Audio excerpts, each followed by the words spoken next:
Hello, I'm Sweetie Biscuit, and this is my submission for Harvey Relief Done Quick. Crypt of the Necromancer Amplified, All Zones Bolt. Bolt is a character who I don't believe they've ever received any time in GDQ, short of a donation war, which did not go their way. So seems like a decent time to debut Bolt. Bolt, as the screens here says, moves at double time, so a very quick run, very impressive. Definitely the most challenging out of the three categories I'm offering, but still pretty yeah, pretty fast and pretty impressive. And yeah, I'll have this run pre-recorded and I'll just give some commentary for it. So yeah, Bolt starts with a spear for a little bit of extra range. Although that said, right away here, I'm going to go for this black chest, and I'm going to find a titanium dagger.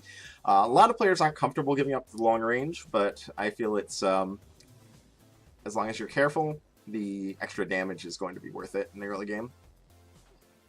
So, yeah, titanium dagger, short-range weapon, but deals 2 damage. Obsidian dagger can deal up to 3, but it's a little bit trickier to use on Bolt because obsidian damage is based on your current multiplier. And if you ever miss a beat or take damage, it'll reset to 1, and you'll be left with essentially a base dagger until you get kills and get that multiplier back up. So titanium dagger is more reliable, and I go for that. Find a glass shop here. Contemplate whether I want to try and kill the shopkeeper. It is very doable with pause buffering strats to be able to read his teleports, but I decide ultimately that I'm just going to go for the safer route and just buy the glass shovel and glass armor. Pick up a Ring of Regeneration here, which is really good for a marathon setting because Ring of Regeneration is going to heal by 1 heart at the start of every new floor. So that's a lot of health potential over the course of a run.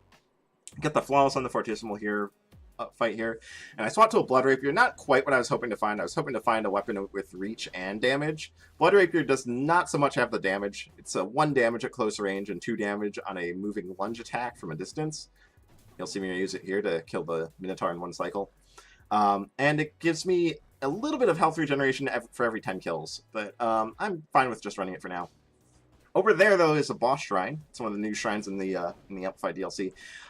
Gives 3 items, and once after you activate and bomb it, it'll give a strength charm, but at the cost of doubling the mini bosses you have to do. You have to fight every floor, but since I'm on a low damage weapon, it's definitely worth taking for the strength charm alone. And I get a nice shield spell out of it, also pretty convenient.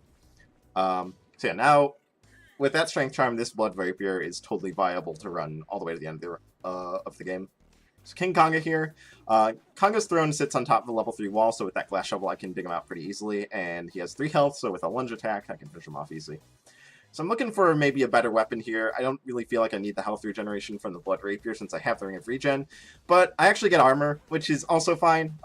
You know, perfect marathon safety find for sure. The plate armor is going to reduce all incoming damage by 1.5 hearts, so very strong, especially coupled with that Ring of Regeneration and the shield spell. So yeah, you can see the effects of the boss shrine here, having to fight both a Minotaur and a Nightmare. Find a basic axe, but decide I'd rather stick with the rapier and with the small amount of health regeneration. Find a Shrine of Uncertainty. Gives you a mystery weapon that you just kind of have to figure out what it is. I've already figured out it's a longsword, but I'm not sure if it's titanium or obsidian yet. So I dropped the multiplier here to see how much damage I do after a multiplier reset, and it's still 3, so I know it's titanium. And with the +1 damage, I feel like this is a really reliable, strong weapon with a consistent 3 damage hit. And I also find Monocle, which shows all items on the map, and the Torch of Wall, which shows all walls on the map, which can be really helpful for finding the exit. You can see I I just book it straight for the exit because I know where it is thanks to the Torch of Walls, giving me enough information about the overall map. Steep Blues here. I'm trying to go for a Holy Water kill, but unfortunately the king gets blocked and I accidentally attack him with the sword instead. So waste a little bit of time. Monocle lets me see what's in the chests in here, and most of them are pretty bad, so I just go for the red chest and take the Charm of Protection, which is going to give an extra 0.5 defense. So now, combined with the plate armor, all attacks I take have their damage reduced by 2 hearts, which is very strong. Very few enemies hit for anything more than 2.5, and you can't reduce hits to 0 through defense value. So The only enemies that can deal more than half a heart of damage to me are enemies that deal the highest possible amount of damage in one hit, which is 3 hearts. So the most damage I'm taking is 1 heart.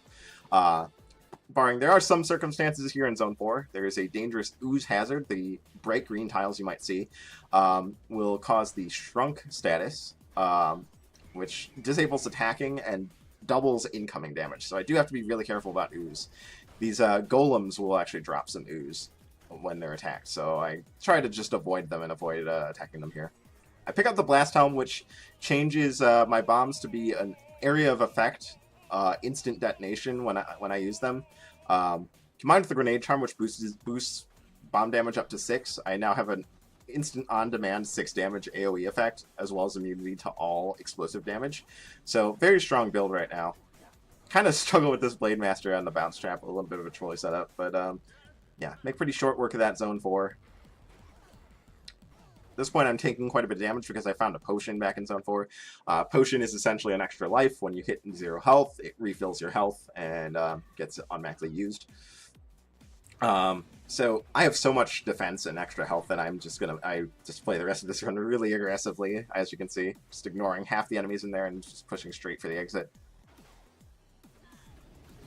Just gonna pop the shield there and mash right through all the swarm there, and we're onto the last floor of the game before the last boss, 5-3 here. One of the faster songs in the game. Yeah, once again, just playing really aggressively. I lose my potion there, but eventually pop shield to just fight through the swarm pretty quickly. So Coral Riff here, pretty easy fight. His head has 7 HP, so it does take a bomb and then 1 additional hit. I just use the Holy Water there to finish him off, and that's Bolt all zones. So yeah, of the 3 categories I'm offering, this is definitely the most impressive one, I would say. Oops. But also the most dangerous one. Dying on Bolt is pretty common. I'll leave enough time in the estimates to account for that. Yeah, there's a decent chance of dying and having to restart, and this being a roguelike, a death means a reset back to the start with a new seed, so I won't know anything about the new levels after a reset.